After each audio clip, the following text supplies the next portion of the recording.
Hello, my name is Dunne and I work in the Health Improvement Department of the Western Trust, and I work in the field of mental health and well-being. And I'm going to share a little bit with you this afternoon on how we take care of our mental health, because it is so important to us that we actually start to look at how we look after it and take care of it. You know, we live in a world today of rush, and we all think too much sometimes and seek too much and almost want too much, and we just forget about the joy of just being. As a result of this, our mental health can actually really be affected. The whole concept of mindfulness has been known to the Eastern world for thousands of years, but it's only become more aware of us in the West in the last number of years. But to me, mindfulness is about becoming friends with yourself. It's about your self-care, and it's about taking care of yourself, particularly in times when life can be very, very difficult. Mindfulness, to me, is about being friends with yourself. And it's very much about your self-care. It actually engages you with your mental health and well-being, and it actually brings your body, mind and spirit together. So there are many, many advantages of actually starting to introduce mindfulness into your journey of recovery. And mindfulness can actually have many, many benefits, such as it helps us become more focused in our lives and what we're doing on a day-to-day basis. But mindfulness for some people may be a whole new concept. So maybe I just want to share with you now, maybe where's your starting point if you wanted to introduce mindfulness techniques into your life. Mindfulness takes practice. And the more you practice it, the more it becomes part of your life. Start where you're at now, because where you're at now is a very powerful place, because you are on a journey of recovery.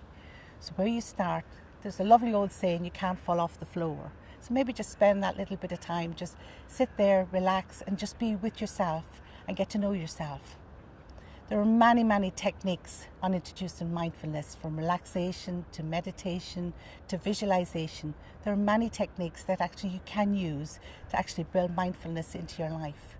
But I want to just share with you just maybe one or two practical things that actually you could start to do today, just to test this whole concept out in your journey of recovery.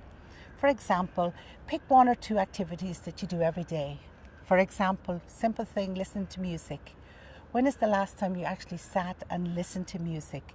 And I mean listen in concept of the sounds, the tone of the music, the voices that you're hearing, the different instruments that you're hearing, that you're really in tune with that piece of music. And ask yourself, how are you feeling?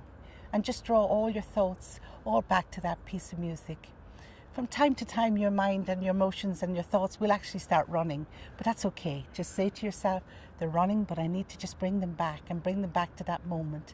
And that's the beginning of the journey of mindfulness. Again, there's simple techniques to start introducing mindfulness into your life. They can help in your journey of recovery. It can actually start to help to build your resilience. But as I said earlier, start where you're at now, test it out.